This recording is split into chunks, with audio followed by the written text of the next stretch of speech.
time ago, in a land across the sea, a storm was brewing. But snug in his home, a humble priest did not notice the pouring rain. Father Joseph was thinking about his church's grand pipe organ, of which he was so very proud, and how it would fill his church with music at the Christmas Eve service that was just a few days away. Oh, how we shall fill the church with glorious music. We must sing a song about that first Christmas. Yes, the one about the shepherds. And as Father Joseph closed his eyes, remembering the words to his favorite carol, he could see those faithful shepherds in their fields minding their sheep, when suddenly, to their wondrous eyes, an angel appears. Oh, I'm so afraid. What troubles you, brother? Oh, I'm so afraid. Dread. Dread. Fear not, I bring peace and joy to you and everyone in the land. And Father Joseph could almost hear his church filled with the music from his church's grand pipe organ, of which he was so very proud. And he imagined his congregation loudly singing.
Yes, I know.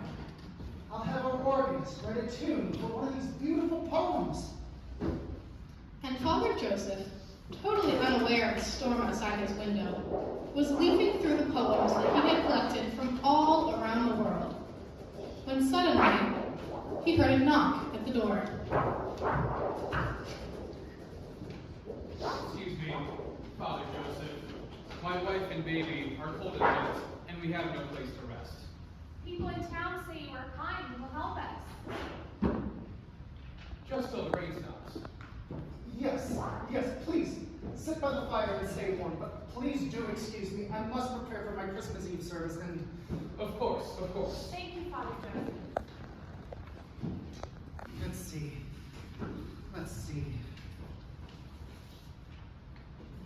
Yes, this French poem describes the sky being filled with angels. Oh, what a glorious sound it must have made. Surely, that must be the holiest moment of that first Christmas. And as Father Joseph read the words, he could hear a host of angels singing high, high above the plains, as the mountains echoed their beautiful refrain. Gloria, Gloria, Gloria, Gloria. In excelsis Deo. And Father Joseph, closing his eyes, could almost hear his church filled with music from the grand pipe organ, of which he was so very proud. He imagined his congregation loudly singing.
that special night.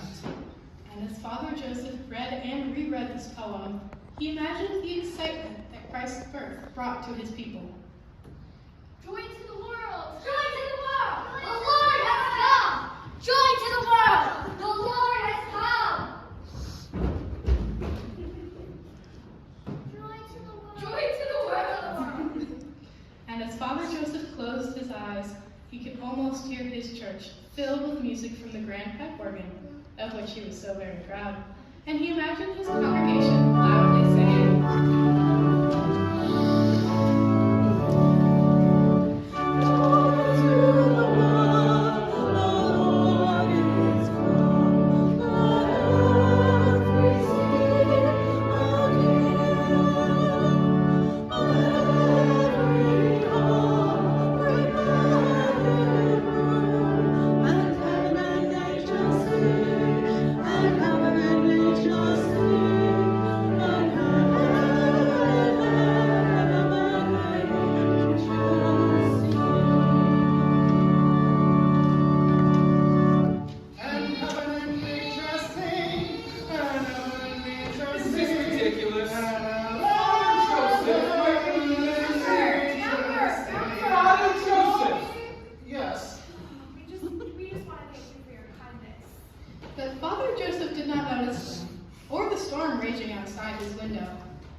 Which one will be saved? thoughts were whirling in his head. I do love the Lord. Enough! Suddenly, Father Joseph forgot all about his service and his church filled with music from the grand pipe organ, of which he was so very proud. Father Joseph now thought only of the cold and wet strangers who needed him. Pardon me, we must go be cold. Please, take these blankets.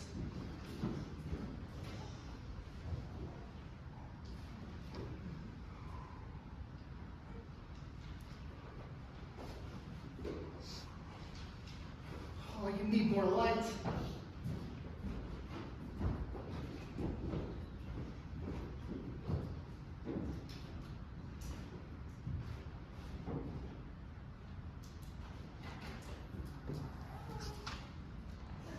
And as Father Joseph lit each candle, he began to realize the holiest of moments on that first Christmas night. Yes, there were angels, but they were far away, as were the awestruck shepherds. Jubilation was yet to come. In that stable on that night, that holy night, there was only calm, and shining above them in the form of a star, God gave Mary and Joseph precious moments of silence. For though he had great plans for this Christ child, in those first hours, God knew what Jesus needed most. Sleep, my precious son, sleep. So the next day, Father Joseph handed his organist, Franz Gruber, a poem, a new poem, a poem written by Father Joseph himself. Now, the storm had flooded the church and made the grand pipe organ, of which Father Joseph had been so very proud, totally unplayable. So on Christmas Eve in 1818, in a little church in Austria, Franz Gruber played this song, simply, quietly, on his guitar.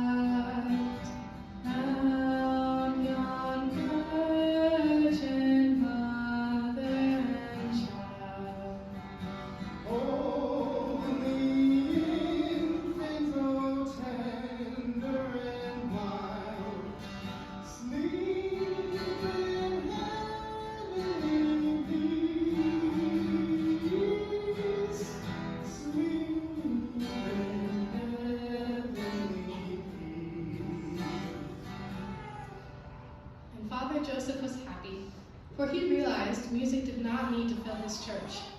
The music needed to fill their hearts.